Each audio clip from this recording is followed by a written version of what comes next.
Alrighty, folks. Well, first of all, I just want to say thank you so much for joining me here today. My name is Nick Niehaus. I'm the co-founder and head trainer of a company called Business Video School. And our specialty is in helping real estate agents learn how to communicate through video. So there are a lot of different ways you can use video. I'm going to give you 4 different distinct strategies that you can utilize in your business today during this presentation. But there are a lot of them, right? Just because I'm only talking about 4 doesn't mean there aren't probably hundreds, if not thousands, of different ways to use video in your business. And so the first thing I want to do is I want to talk about why video works. So sort of why should you even be thinking about this? Why should this be something that you're even considering using in your business? And we're going to talk about some of the neuroscience, a little of the psychology, and then we'll get into the strategy.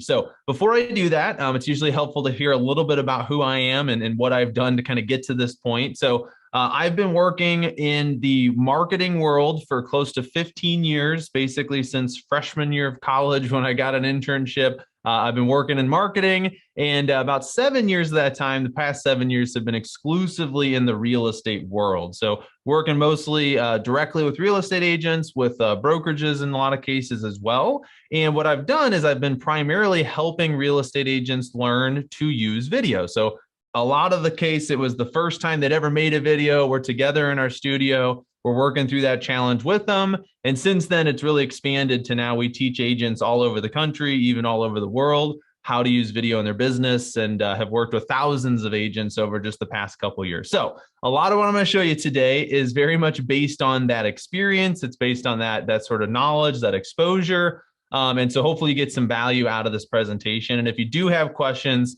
just a quick reminder, let's make sure to put them in the chat, because that is, for some reason, I'm not getting, the speakers aren't working at the moment. So just put it in the chat and I'll be able to respond to you that way. All right, let's get started. Because like I said, we do have quite a bit to cover during today's presentation. So, all right, first thing I want to talk about is this, which is the fact that video is simply a form of communication, and it's very quickly becoming the dominant format, right?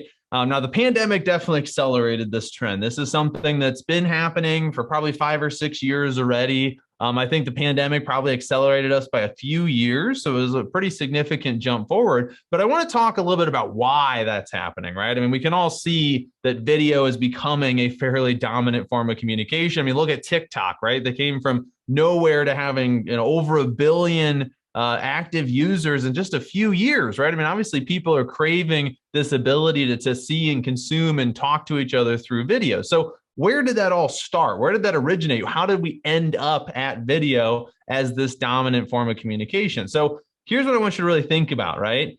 When we go all the way back, and we're talking, probably in this case, tens of thousands, hundreds of thousands of years, and we're just going to be there for just a second, right? But there was a point in human evolution where we first started to learn how to talk to each other, right? Where we developed the ability to make sounds with our mouths that actually meant something to the other person, right? And so over time, we developed language, and we sort of evolved this ability to make sounds and understand each other, right? Which is a face-to-face conversation.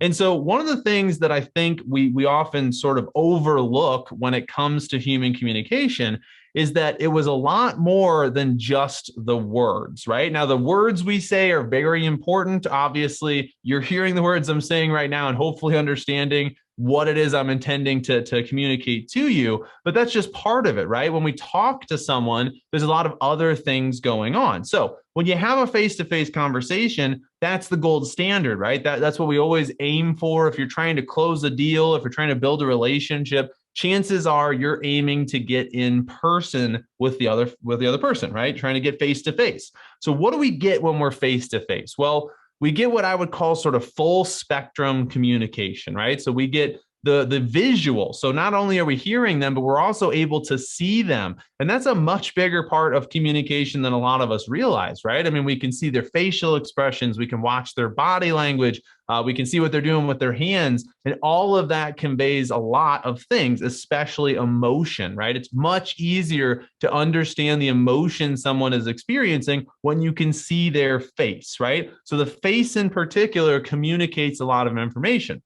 Now, in a face-to-face conversation, we have the visual, We have the hearing, right? So we can hear the words, but it goes well beyond the words. We know that, right? It's tone of voice, it's emphasis, it's vocal inflection, all that kind of stuff plays a big part in communication, which is why it is so easy to misunderstand someone when you're only communicating through text, right? I mean, we literally invented emojis because of how much of a challenge that is, right? We started inserting, I guess first they were emoticons and then they became emojis, right? But that was one way to help reiterate or kind of confirm to the recipient what kind of emotion you're trying to share with them. Well, obviously, a face-to-face conversation is still substantially better. Now, here's the problem. Here's what sort of happened over the past couple hundred years in particular, right? Is that we've invented all these new ways to talk to each other, right? Because face-to-face is great, but we have to be physically present. And the more the world has evolved, the more we've wanted to be able to interact with people who are not here in person right now, right? And so we have the written word, and we have phone calls, we have emails, and we have text messages, and we have social media posts, and now we have podcasting, and there's just so many different ways to talk to each other, right? But throughout all that time, we did not get one particular sense engaged. And that was that we have not been able until video to be able to see the other person. We could not see their face, right? The best version, the best kind of step we had taken was probably phone calls, because you can get on the phone, you can hear their voice, you can hear their vocal inflection. All of that is really good, but video takes this an entire step further, right? It adds the visual component. This is a bigger deal than a lot of people have realized. And this is why, at a very fundamental level, when you transition yourself and your business to thinking about using video wherever you can, you're going to see an immediate impact, even if what you're doing is simply replacing previous forms of communication, right? So let's talk about why that is. Let's talk a little bit about the kind of impact this is going to have, right? So let's talk about a little part of the brain called the fusiform gyrus. So that's kind of a fun science term. I promise there will not be too many science terms in today's presentation, but this is one of them. And there's this part of your brain, and you cannot think about this part of your brain, right? We know that there's a lot of our brain is non-conscious, right? The things that control, for instance, your digestive system, right? You can't think about your digestive system and control it. It's doing its own thing. That's a part of your brain you're not in control of, right? A lot of our brain is like that, right? Really, in a lot of ways, the large majority is non-conscious. It's something that's happening automatically. But it's very helpful to understand those parts of our brains, because sometimes we can influence those parts, and sometimes those parts can have a lot of control over the way we behave that we are not directly aware of. And that's where this one comes in. So the fusiform gyrus is a part of your brain that exists to recognize objects, and in particular, to recognize human faces, right? It's literally, there's actually a subdivision of it that's dedicated just to human faces. That's all this part of your brain does. And if we think about it, if we go back tens of thousands of years ago, it makes a lot of sense why this was so important, right? I mean, even today, it makes sense why it's important, but especially then, which is when it was evolving, right? Because we need to be able to look across a room, or back then, look across a field, maybe see another person and be able to recall, what is our relationship like with them? Have we seen them before? Are they someone who's familiar to us? Do we have a relationship with them? Or are they a stranger, in which case maybe they might be a threat, and we need to be prepared for that, right? Well, you have to think just a step further, because there's another part of this that's really important to understand. There is a psychological effect called the mere exposure effect, or the familiarity principle. It's so important they came up with two terms for it, right? And the way this particular effect works is that the more times you see someone, the more you automatically like them, right? It does not matter really what the interaction was like. It doesn't even necessarily matter if you talk to them. If you see someone over and over and over again, you start to know, like, and trust them automatically, right? So think about for a second how sort of dangerous that is if you're not aware of it. But also, there's probably lots of cases where this has come up in your life, right? I mean, who do we tend to make friends with? People that we see on a regular basis, right? People that are working with us in our office, or go to our same church, or group, maybe we're on the same floor in our freshman dorm in college, stuff like that, right? And so this is something that's always happening. We cannot control it. And what's really impressive about video is that video turns this part of your brain on, right? When I can see, and I want to make a clarification there, you have to be in the video, right? I've talked to agents for many years about, I want to use video, but I don't want to be in it. I feel a little bit uncomfortable. Unfortunately, for this effect to kick in, you got to be in the video, right? They have to be able to see you. But if you're willing to do that, this is an extremely powerful effect, because what that human brain is essentially thinking, again, not consciously, but in this non-conscious part of your mind, what that brain is essentially thinking is, this person who's speaking to me right now, I can see their face, I can see their body, I can watch what they're doing. There's only one kind of circumstance where that is possible in my experience, and it's a face-to-face conversation. So that's just it. Our brains don't understand what video is. So our brains can only interpret it as something that it does understand, and that's a face-to-face conversation. So anytime you start to use video in place of other forms of communication, you go from simply information sharing, which is like a text or an email, maybe even a voicemail, something like that, to a step further, which is now you're actually engaging that person's mind in a totally different way. They feel like they're having a face-to-face conversation, the familiarity principles kicking in, and they're building a real relationship with you. And that is very powerful, right? So this is what this comes down to. So I'm gonna talk about a particular celebrity here that passed away a few years ago. I hope that doesn't upset anybody, but I do want to talk about Robin Williams for just a minute. This is kind of a personal story, because when Robin Williams passed away, I remember being sad, right? I remember actually having like a grief response. And I remember thinking to myself that didn't make any sense. I sort of sat down when I read the post about it and what had happened. And, he committed suicide. It's obviously very sad. And, I was kind of like, man, like, why is this hitting me so hard? This feels like I just found out one of my family members passed away, And so that kind of began my journey of trying to understand what was going on in my brain there, because I'll be clear, I've never met Robin Williams, right? I was not his personal friend. He's not connected to my family. I had no connection to him at all. But what I've learned over the years is that this makes a lot of sense. And I actually have a lot of these kinds of relationships with a lot of famous people, right? It's called, there's a term for it. It's called a parasocial relationship. It's a one-sided relationship, right? Where one person really knows the other person. They like them. They trust them. They'd be excited to see them if they ran into them in public. And that other person has no idea who they are, right? I mean, think about how weird it is to be a celebrity. Like, you're running into these people all the time that want to come up and give you hugs and want to take a picture with you and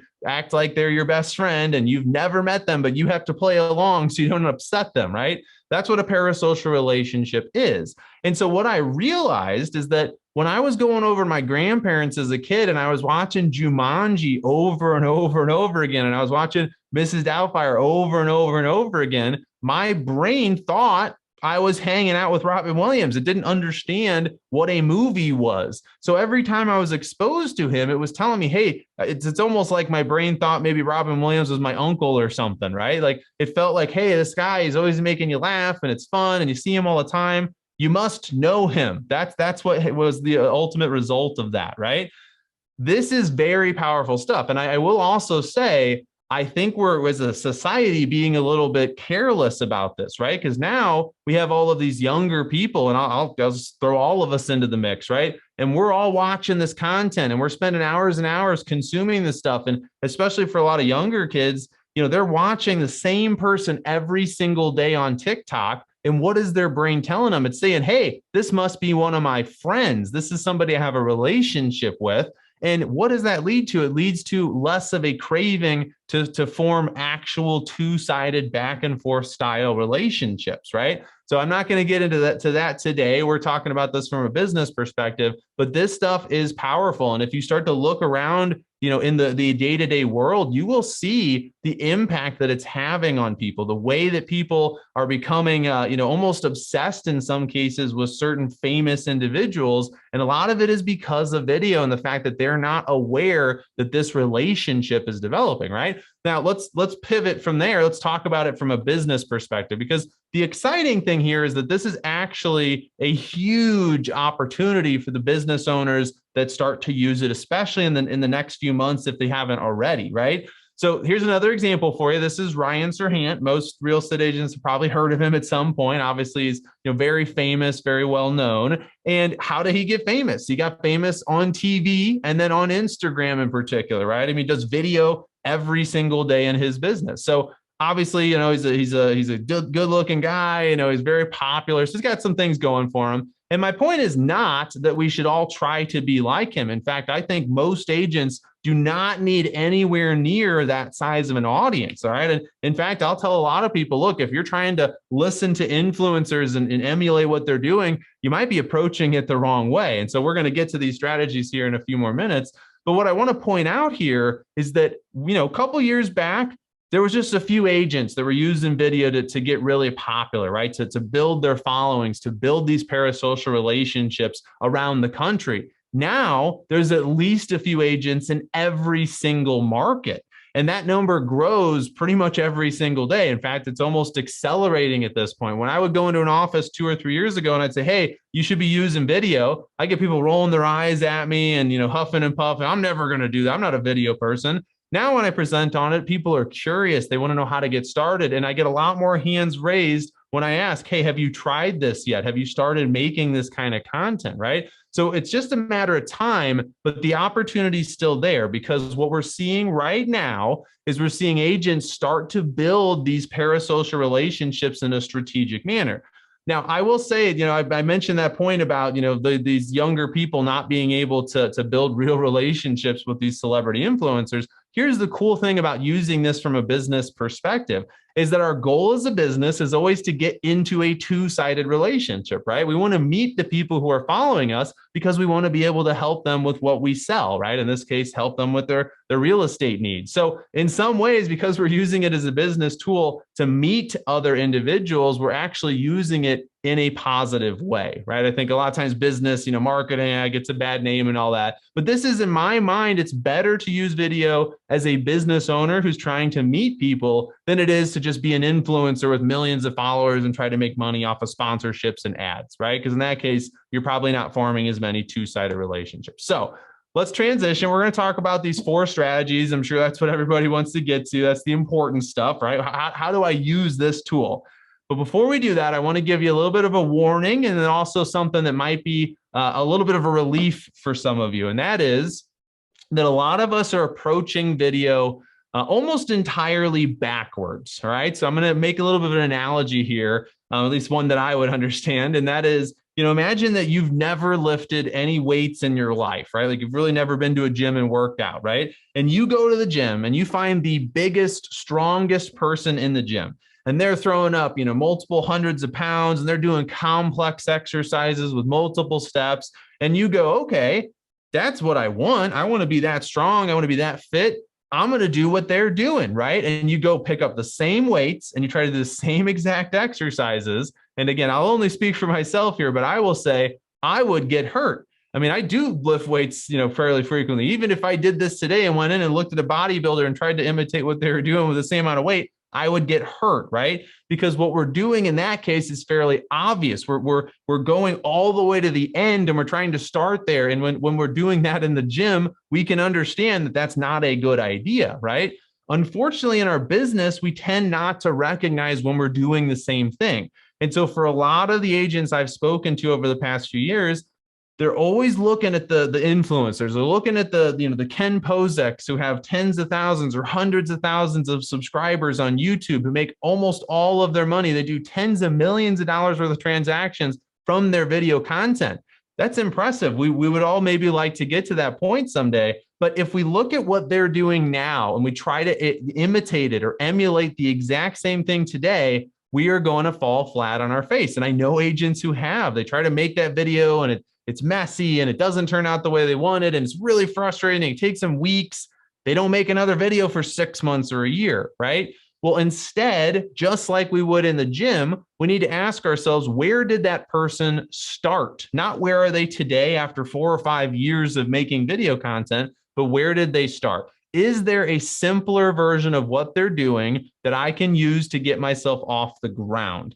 That is the key here, right? So that's what I'm going to show you the rest of this presentation is how do we start as simply as we possibly can, right? What are the techniques? What are the strategies that we could do today that will not allow us to fall flat on our face, right? What are the things we can do today that are going to have the most possible impact without being a public performance, right? I mean, I talk to agents that tell me, hey, I want to get started with video. I'm thinking about starting a TikTok. Like, do I need to learn how to dance so I can make TikTok videos and do the whole pointing thing? And I'm like, why is that the first video you ever make? That sounds very intimidating, right? I mean, aren't you worried people might make fun of you or something if you get it wrong? Well, yeah, I am. Okay, well, let's maybe start a little bit simpler, right? So that's what we want to do here. We want to think to ourselves, maybe we want to get to TikTok. Maybe we want to build a YouTube channel. Maybe we've heard all the success stories, and there are a lot of them, right? We want to get to that point, but we have to have the patience to do it correctly. And the cool thing is, because there are a lot of people who have already gotten there, we can actually look at the paths that they took, and we can take out the parts that were the most important, and we can drop the parts that were a waste of their time, right? So for instance, I used Ken as an example, or I've interviewed Ken a couple of times about his progress and kind of what he did here. You know, what I can do is go back and look at the videos he made over the years and say, okay, that one, that was worth making for practice purposes. And this is what I learned. And here's what I did. But I didn't get a new camera until video number 40. And I could have done that at video 20. And then the rest of them would have been a little bit better, right? And that kind of stuff. So that's what we want to do, right? So here's what I'm going to do. The rest of the presentation is going to be all about strategy. I forgot to mention, I do have to get off at 5 till, so we are going to finish it with 5 minutes to spare. Just a quick heads up there. But what I'm going to do is I'm going to give you 4 different strategies. These are not the only strategies that you could or should use. You should certainly experiment for yourself to some degree. But here's the key. I'm going to start with the easiest. And for some reason, and this is often not the case, but it's also the most impactful. It's the one that's going to get you results the fastest out of any form of video that we've ever tried. And we've seen this happen for a lot of our students, a lot of agents I know many, many, many times, right? Now, from there, then we're going to give you 3 more. And what I want you to think as I go through these strategies is I don't want you to think of them as replacing each other, right? We're going to build on each other. So the first one we're going to implement, we're going to get used to using it. And then later, once it's a habit, once it's something we're doing consistently without almost having to think about it, then we're going to transition to the next one. And you might be surprised by where we end up and how far we have to go down this path before we start to see pretty tremendous results, all right?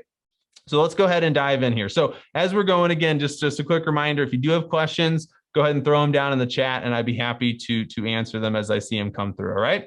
So here's the first strategy, one-to-one video messages, right? So first of all, what is that? A one-to-one video message is a video of yourself. It's usually shot with just a phone that you're holding in your hand, no equipment necessary, and it's being sent to a single other person, right? This is sort of the polar opposite of starting a TikTok account, right? Because I know who's going to see the video. I know it's only really going to get seen by one person. It might not get seen by anybody if they don't open it, right? So the pressure is much, much lower. In fact, I would suggest that when you send somebody a video message, don't worry too much about how you look and sound, right? Don't obsess over your appearance. Don't be, worried about perfect lighting or any of that, because it would be like leaving somebody a voicemail where you took the time to write them a custom script or song or something, right? Or where you rehearsed the voicemail a bunch of different times. That would be overkill. That would be a little bit strange, right? Like people might almost feel like, wow, why did you put so much work into this if you're only sending it to me? So that's good. That's a good thing, right? That means that when you're sending these video messages, you don't have to worry about being perfect, right? You don't have to worry about it being a performance because it is analogous to sending someone a voicemail. It's that simple, all right? So let's talk about what you can do here. I'm going to give you a couple of quick tips on sort of how to make these types of videos. Obviously, we're not going too deep on each of these because we got 4 to cover here. But the first kind of video message that I suggest you start with is a birthday video, all right? So easy. I mean, think about the opportunity here. First of all, Anybody who has posted their birthday publicly probably wants to hear happy birthday from you, right? So if they didn't put their birthday on Facebook and they never shared it with you, maybe that's somebody who doesn't want to hear happy birthday. But about 99% of people like to hear happy birthday when it's their birthday, right? So it's very low risk. Your chance of offending or upsetting someone is pretty much zero. It is very easy to do as well. And it has a tremendous impact. I mean, we had a student pick up a $3.2 million listing because she had said happy birthday to someone a few weeks ago through video, right? I mean, so think about why would that happen though? Did she include a real estate promotion, or did she talk about the market in that video? No, she only said happy birthday. We don't want you to say anything else, right? This is not a promotional video. It's a relationship video, right? It's a relationship building tool.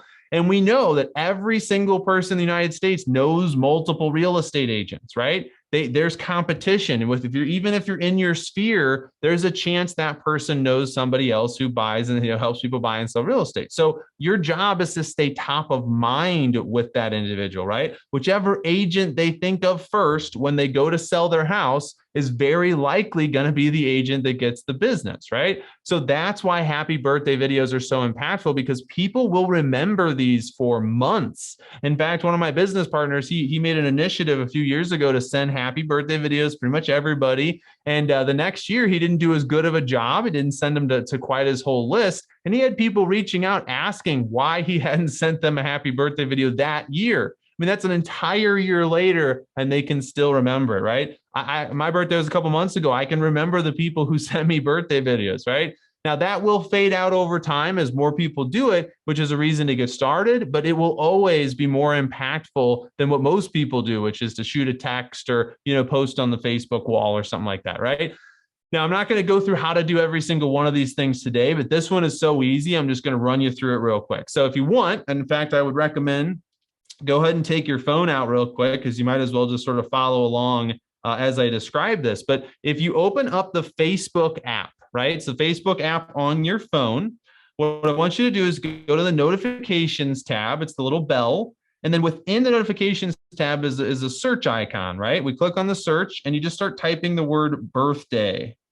And once you type a few letters, it's probably going to recommend at the top. It'll say birthdays. And below it, it says see upcoming birthdays, right? We click there.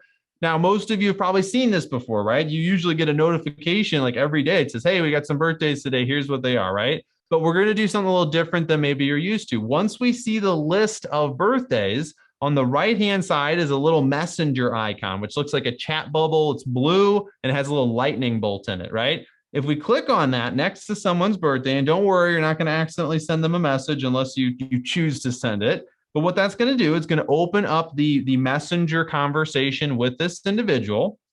In the bottom left is a camera icon. We click on that. And now we have our video camera turned on, right? So that's it. Now we are ready to record our video. So depending on the device you're on, you can switch on Android over to the actual video setting, and then you just click the button and you record, click it again to stop. Or if you're on iPhone, you hold down the white button. While you're holding it down, it'll record. And I think they think it may work on Android as well, right? So now what we do is we hold our phone up. I'm going to give you a quick tip here. Make sure you make eye contact with the lens of the phone. Don't look at yourself on the screen, right? Because in that case, it makes it look like you're looking maybe down at the chin or the chest of the person who gets the video, right? That's kind of weird. So I want to make sure we make eye contact with the lens. If you have trouble doing that, get a Post-it note and cover up your face. And you can even take the Post-it note, cover your face up, and then draw a little arrow up to where the camera is if you're having trouble seeing where it is, because it can be sometimes hard to identify on the screen there, right? So then you get that all situated, make your eye contact, hold the button down, say happy birthday, whatever else you want to say. Hope you have a great time, enjoy, have some fun with the kids, whatever it is. Let go of the button and click send. All right. That is it. Now, once you've sent that, I'm not saying you have to send the video right now. It's worth doing at some point, though. You just click the back button twice or 3 times, and it's going to take you back to the list of birthdays, and you do the same thing for the next one, right? This is so simple. There's very little excuse not to do this because of how easy it is, especially with Facebook. Now, I have very mixed feelings about Facebook, and I can understand if you're not a huge fan of the platform because they do a lot of really shady stuff, including not having customer service, which is very frustrating. But they do have everybody's birthdays because we all maybe foolishly gave them our birthdays, right? So it's a great database in that sense, but you can do this in other places. So if you'd rather do it through your email or through text and you have people's birthdays in a way that allows you to keep track of that, that's fine. Or you could even check Facebook, see it's their birthday, then go send them a message somewhere else, right? So that's up to you. There's a little flexibility there. Now, that's just one kind of video, but you could send hundreds, maybe even potentially thousands of those every year, and the impact on your business will immediately be noticeable. You will notice within a few weeks that you're having more conversation. And that's my favorite part of the video messages, but especially birthdays in particular, is most people respond and they ask a question. They continue the conversation. So it's a great way to get somebody who maybe haven't seen in a long time to have a conversation with you, right? But it's just overall, it's a great way to build relationships. And that's the important thing, right? Now, once we've sent a lot of happy birthday videos, and I would do this for a while, use it as a way to get really used to sending video messages. You can move into other topics, right? We can say, congratulations on new jobs, check in with somebody that just went on a fun trip, they just had a baby, whatever it is, right? So pretty much anything you would comment on social media, you could also send a video about that, right? You don't have to do it for everything. You pick and choose the ones you want. But remember, anytime you can replace an existing form of communication with video, you're going to have a larger impact on the recipient, right? So once we do that for a while, now we can transition to getting business directly with video messages, right? We can ask people for referrals. We can ask people, we can send client transaction updates. That's not to get business, but that's to make the client experience better. I mean, imagine if you have good or bad news to share with somebody, if you record a video, you can empathize, right? You can either be excited for them and show them how excited you are, and that's going to be infectious when they watch the video, or you can be sad because maybe their offer got rejected and they didn't get their dream home. Well, that's going to help, it's going to give them a softer landing, right? You're going to be able to show that, hey, you're right in there with them. You're experiencing the same emotions they are, but you're going to help them get that next home, right? And that's going to deepen the relationship you have with them. And it also cannot be misinterpreted, right? So we can't send a text or an email that they misread, misunderstand, and think we were saying something we weren't, right? You can also use it to convert leads. I think that's an incredible idea. We've seen people double or triple their lead conversion by incorporating video messages. There are just so many places that this can come into play, right? Now, how do you do it? Well, I'm not going to go too much into that, but if you get outside of sort of the Facebook Messenger type of approach, one tool you may want to look into is called Vidyard, Vidyard. It's very similar to BombBomb, but there is a free version where you can send up to 25 video messages without spending any money. And then you can upgrade, I think it's like 15 or 20 bucks a month. So it's pretty reasonable, right? But at least it gives you a chance to try it. And then you can decide if you want to pay for it at any point in time, right? So I like Vidyard, but BombBomb is also great. I mean, we've used BombBomb quite a bit. There's a lot of other ones too. If you have one you like and you've used in the past, just use that one. You don't need to go out and find a new tool. It's more about using the tool than it is about finding some sort of perfect magical tool here, right? So a few ideas, just a couple quick case studies for you. First, I'll mention the personal one. Realistically, you can use video anywhere in your life. And I think that it's very smart to use it in your personal life. For one, it's a very powerful relationship tool, right? But on the other hand, it's great practice. If you start sending video messages to your siblings and your parents or your kids or your grandkids, whoever you might have in your life, it's a great way to get used to being on camera, and it's really meaningful. I mean, if I send my grandma a 30-second video message, I mean, she'll talk to me about it the next time she sees me. She really appreciates that kind of interaction, right? It just shows an extra level of thought, right? So when I got engaged about a year ago, and my wedding's coming up here soon, so I'll have to switch in a new example here, but we recorded a video, right? We were all excited and sort of told the story of how it went down. And we sent this to all of our family and friends. And so they got to feel like they were part of it. They got to be excited for us. They all got to see the ring. And it really just meant that they felt that much closer to the experience, which was really cool. Then on the business side, probably more important, right? We also have a case study from one of our students, Carla. So Carla, as she started to realize the power of this video message stuff, she sent 75 personalized video text messages, right? She had this cute little script where she compared the housing shortage, the toilet paper shortage, and all this kind of good stuff. And what was crazy, though, is the results that she got, right? So 75 people, these are people in her sphere. They're not necessarily leads. So these weren't all people that were saying, oh, I want to move in the next 6 months or anything like that. It was just people she has a connection to in her sphere. And so she sent these messages, and here's what really blew my mind. Now, the results are great. She had 6 listing appointments. She picked 2 up right away and got 4 more nurtures, 4 more customers she's going to work with over the next 1 to 2 years of time. They just weren't quite ready to move yet, right? So pretty amazing results for 2 hours of work. But what really blew my mind is she said that over half of the remaining people did respond to the message, and almost all of them said the same thing, which was, I am not personally thinking about moving, but I want to help you out. So I'm going to ask my family and friends. And some even asked if they could send the video message to those people for her, right? So not only did she get those immediate results, but now she's got all these people primed to go out and ask for business for her for the weeks to come, right? I mean, that is powerful. If you had sent an email or a text or even called all those people, chances are she would not have gotten that kind of response, right? So again, because it feels like a face-to-face conversation, it's more intimate, it's more impactful, and people have a much higher chance of responding positively, right? That's what we really want here. So I've already talked about a lot of the benefits here. I will say this will save you time over time. Initially, it's going to be more work, right? We're learning a new set of skills here. But as you start to integrate video messaging into your business, you're going to find people misunderstand you a lot less. They ask a lot less follow-up questions, right? They're able to process what you're trying to say a lot easier. And I actually find it much easier to record a 1 to 2 minute video message than I do to write out a 3 or 4 paragraph email, right? I mean, if I record a 1 minute video and I get it sent, usually it takes me about 2 minutes total. If I'm going to write that same information in an email, I'm going to proofread it. I'm going to rewrite some sentences. I'm going to worry about them misunderstanding it, and it's going to take me a lot longer. So it's going to save you a lot of time. And then ultimately, this is the best way to practice, right? If somebody's uncomfortable about being on camera, about making videos, I say, go send happy birthday videos for a couple months and come back and see how you feel at that point. And that repetition, especially when you're doing it that frequently, is going to make you very comfortable and confident on camera very, very quickly, right? So here's what I'll say before we move on to the next strategy.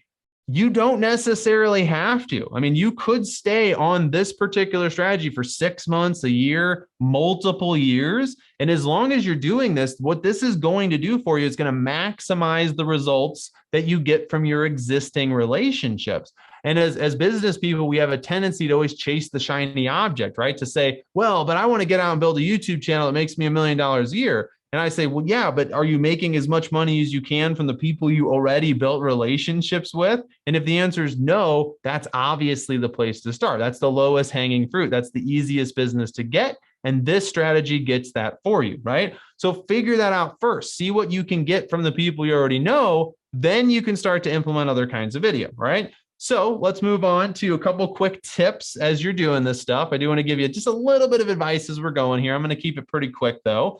First is lighting.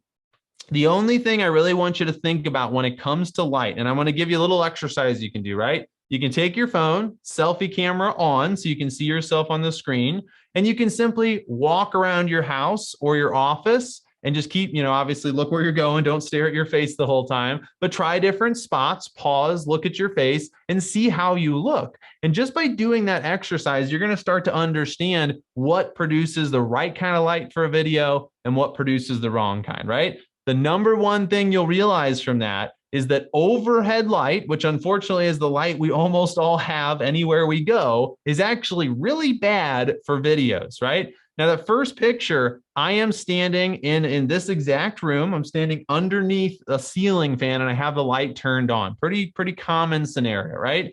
In the second picture, I'm in the same room. The light is turned off, so there's no artificial light on in that room at all. And I'm simply standing in front of a window with the blinds closed on a cloudy day, right? So The sun's not direct, it's cloudy. In fact, that's sometimes better for video. Indirect light is really good for video. And the blinds are closed, right? So why would I do that? Well, that creates what we call diffused light, soft light, right? You can see that there's basically no shadows on my face. So that's what we're going for. But really, what's more important is the light was shining this way, not this way, right? That's the key. You don't want light that's shining from any other direction, not up, not from the sides, not from behind. You want the light shining at you in the same direction the camera is pointing, right? So this is a little challenge for you. The next time you do a Zoom meeting, ask look around the room, figure out where the windows are, and turn your body to face the windows, right? So then your computer is between you and the window, and look at how you look on camera. And you might be really surprised that you may end up looking substantially better if you've never thought about that before, right? So that's simple rules for lighting. Let's give you some audio tips too. And let me just make a quick side note. The reason I'm showing you these after we talked about video messages and not before it is that you do not need to worry about this stuff to send your first so many video messages, right? As you get more experience, you can start to concern yourself with these things, right? Audio is also important. Here's all I'm going to tell you. Keep the microphone close to your mouth, right? The closer it is, the clearer the sound will be, right? So you've seen like a concert, the musician has the microphone literally pressed against their lips, right? We don't have to go that far, but you want to make sure the microphone is not too far away. If it gets more than 5 feet, you may need to use a clip-on mic. So if your phone is on a tripod and it's sort of set up pretty far away from you, you might want to consider buying a microphone, right? But here's another tip I'm going to give you. And this is one you might run into more often, which is think about the room you're in before you hit record. There's two things to consider. Number one, background noise. Are there kids yelling in the other room? Are there, colleagues making sound across the room?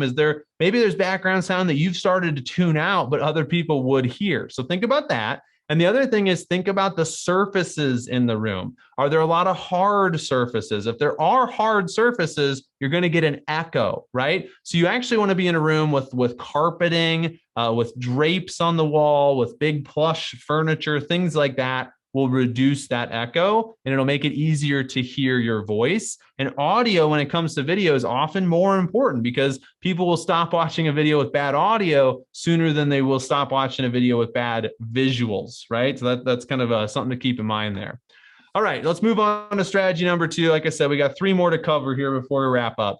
This one's pretty straightforward, and it's as simple as this. I want to make my business more scalable by essentially replacing myself with video wherever I can, right? Now, this does not mean that I'm not going to talk to my customers as much. It means that I'm going to have better conversations with my customers, right? So let me give you an example of this. I'm going to take all my most frequently asked questions. What are those things that I get from almost every client I talk to? I'm going to record my version of an answer to that question. And now whenever somebody asks me that question, I can send them that video. They're going to get the best possible answer they could. It's something they can rewatch. It's something they can share with family and friends, right? If they got that relative that's being all involved in their real estate transaction, they can send them videos of you explaining things better than they ever could, right? Things like that. But it's also going to generate referrals because they're going to send it to their family and friends who may have questions about, also selling their house, and they're going to get to know you, right? It's like they're getting a chance to meet you through those videos. So the other thing that'll happen here is that now, instead of having that conversation face to face, they're going to watch your video and then they're going to be able to ask follow-up questions, right?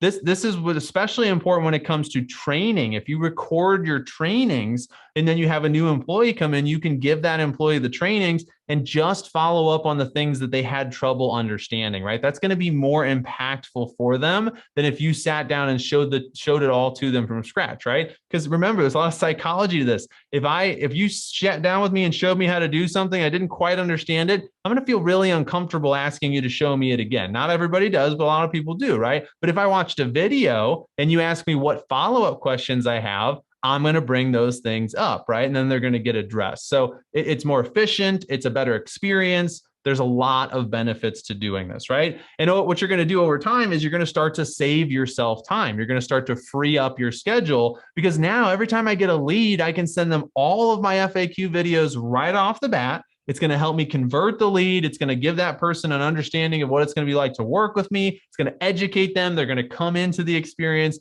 better prepared, ready to go, and with better questions, right? So it's going to improve a lot of what I do in my business. So how do I record these? Well, this is where having a script is really useful. So I'm going to give you an app you should look into. It's called Big View. In fact, we're co-hosting. If you want to go to their YouTube account right now, tomorrow we're going to be co-hosting a panel discussion with them with Jan Flowers and Christina Smallhorn.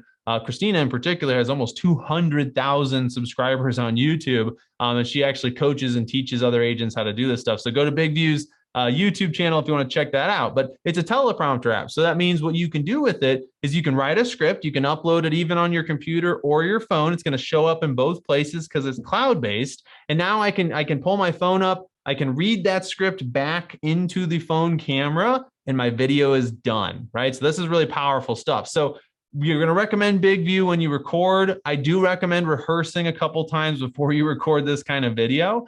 And then a question we get a lot is, what about editing? How do I make this look and sound better than it was when it was done, right? I suggest you pay somebody to help you, right? You can learn to edit if you think being a videographer sounds like a fun hobby. But if it doesn't sound like a fun hobby, I would pay someone to do it for you because it'll get done and you'll have your finished product. I know too many people who recorded it and said they were going to, I'm going to learn how to do this myself. And it's a year later and the video is still on their computer and they haven't done anything with it, right? So, and again, these don't need a lot of editing, but just if you want to do some editing, I would consider, paying somebody to help you out there, right?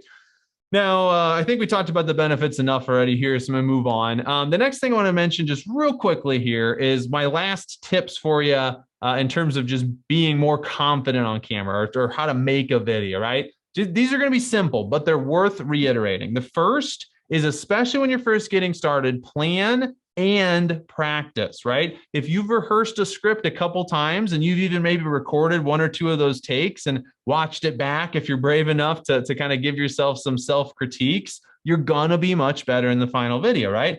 Also, don't wing it. Have a plan. Have at least bullet points because it's too easy to become long-winded and drone on and on, right?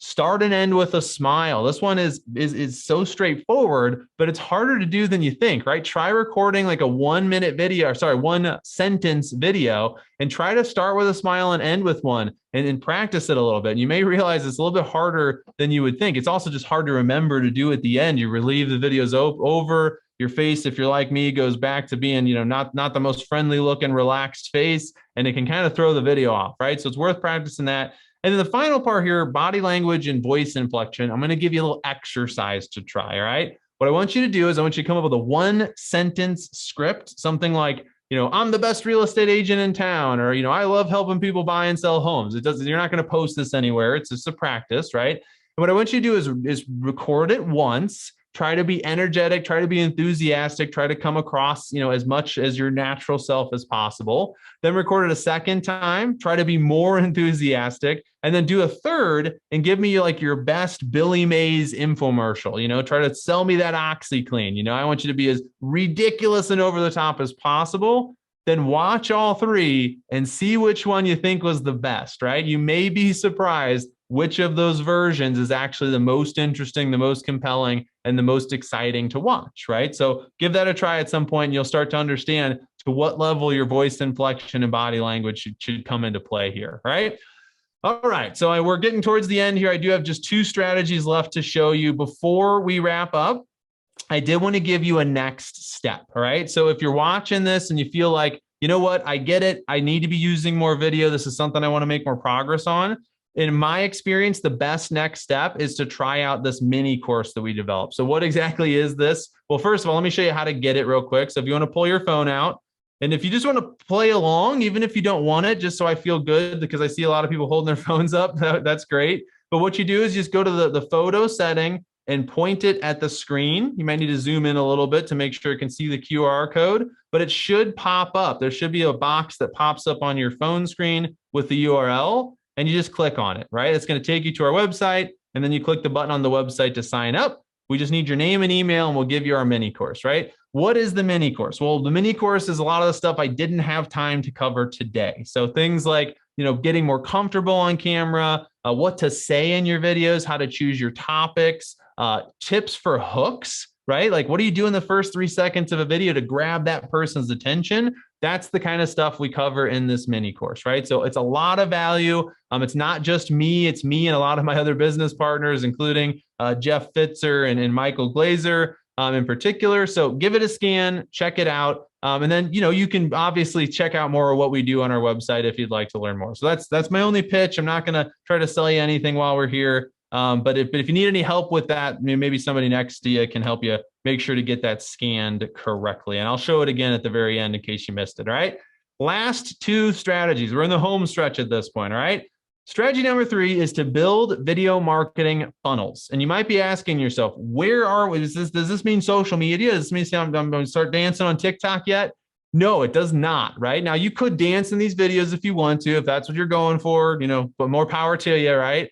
But what we're going to do here is we're going to build a marketing funnel, right? So at this point, our business is full of video. We're communicating through video inside of our business. Now we start to do it outside of our business. And if we've done it in this order, we're ready to go. We have that confidence. We're ready to be on camera and to be compelling and exciting and enthusiastic, right? 3 stages: awareness, consideration, conversion. Initially, just one video each, or even just the conversion video first, right? We usually start at the bottom and kind of build up throughout the funnel. Awareness video could be you checking out a local restaurant, showing people some of your favorite food, right? I love community videos because it shows people that you are part of their community, right? It's an easy way to build a bond with them right off that first video. Then consideration. I think a testimonial video is great here. Get one of your clients to tell people why they should work with you, not you. Then it doesn't sound like bragging. It sounds like, somebody that's actually excited about working with you, which is much more powerful, right? And then in the conversion stage, just invite them to take a next step, whatever that looks like. You can invite them to a meeting. You can invite them to an event, whatever it is, give them a natural next step to take. And a lot of them will at that point, right? You might want to hire a videographer for this. All right. This is a picture of Michael. He's our chief videographer in our school, and having a professional help you make these videos means that they're going to come out a lot better and you're going to be able to use them a lot longer. They're not going to get out of date as quick because the production quality will be there. But if you want to do it yourself, go for it, right? If you don't have the budget for that, I get it, right? You can still do it yourself. Although the previous 2 strategies should have actually increased your revenue. So maybe you can afford the videographer now, right? And then you just want to run paid ads or use email marketing to target people, right? Pretty straightforward, but it does take some work and it is something to build out. So before I get to the 4th strategy here, I want to talk about this for a second because I have not said YouTube or TikTok or Facebook video or live video or anything that's all that public until we got to this funnel, right? So here's what we're at. We're messaging everybody we have contacts with videos. We're using video to save ourselves times and to scale our business. And we're even using video to attract new customers into that system, right? Do we have to do the other stuff even? Do we have to create a YouTube channel? Do we really need a TikTok account?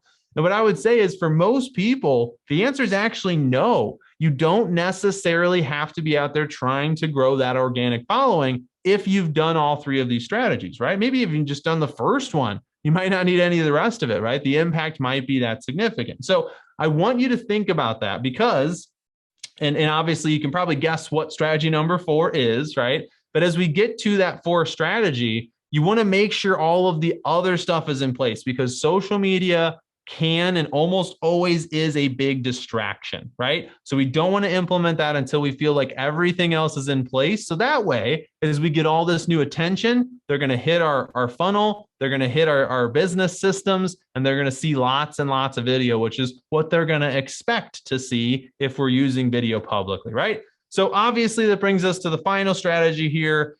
This is one we could talk about for hours, days, years, obviously. I'm just going to give you a couple quick tips because realistically, I don't even think you should be here in most cases yet, right? So when we're at this point, here's what I want you to think about. Remember, start simple. Things like stories, Instagram Reels, TikTok, stuff that's short, stuff that's easy. Don't worry about production. Don't worry about adding lots of graphics or sound or any of that. Just make simple videos and get them out there, right? The other thing I want you to think about here, kind of my last main piece of advice, is you have to be careful what you take from influencers, right? Influencers are not trying to do what you're trying to do. They're trying to grow massive audiences so they can make money off of sponsorships. If you want to be an influencer, go for it. Nothing wrong with that, right? But most of us want to be successful small business owners, which is a local experience, not a national or international experience. So all you have to do is you can take their advice, just adjust it and apply it to your local community, right? So what does that look like? It looks like this. I'll show you a couple examples here on the right side of my screen. So this is a story. It's literally 6 seconds. It's like me holding an old vase and then panning to show a bunch of other old stuff. It's an antique shop, not too far from my house. I had people reach out and say, hey, I've been there before. What did you end up buying, right? It started conversations. This other one, which is a little bit longer, is an Instagram reel, or it could be a TikTok just as easily. It obviously has more production quality, but it's literally me just taking some shots. Some of the shots is me walking, filming my food while walking, right? It's not polished. But what that does, I add a little music, a little graphics. And what happens is when I put that out, people see that and they go, oh, you went to that thing? I was there, right? Or I've been to that area, or I live in that area. And what does that do? It immediately bonds them to you, right? They immediately, right off the bat, have something in common. And that's how we tend to start relationships, right? So if we're going to do social, let's focus on our community. Let's focus on making content for the kinds of people we want to work with. And that's going to mean you don't need a big audience. There are people that have a few hundred or maybe a few thousand followers on TikTok or YouTube that are making a lot more money than people with hundreds of thousands of followers because they were careful about the kinds of people they attracted as those followers, right? So that's it. That's the only tips I'm going to give you on social media. Obviously, there's lots of gurus out there with lots of advice. A lot of it is very good, but some of it is not. So you got to just keep in mind, your goal is to grow a local audience. And as long as you're getting advice in that vein, you should be good to go. All right. Whew, all right. So that's a lot. I know it's a lot to cover here during this training today. I do want to just sort of sum things up. And if we do have any one quick question, I could probably answer one quick question. But just remember, build in this order, right? So we're going to do one-to-one video messages. Then we're going to build business efficiency. Then we're going to build our marketing funnel. And only then do we need to start to concern ourselves with social media, right? And if you do it in that order and you make sure to not drop one to add another one, but you keep doing them, this will reshape your business, right? It's gonna really change how you do business. It's gonna make things easier. You're gonna grow faster. And you're probably really happy that you did it, right?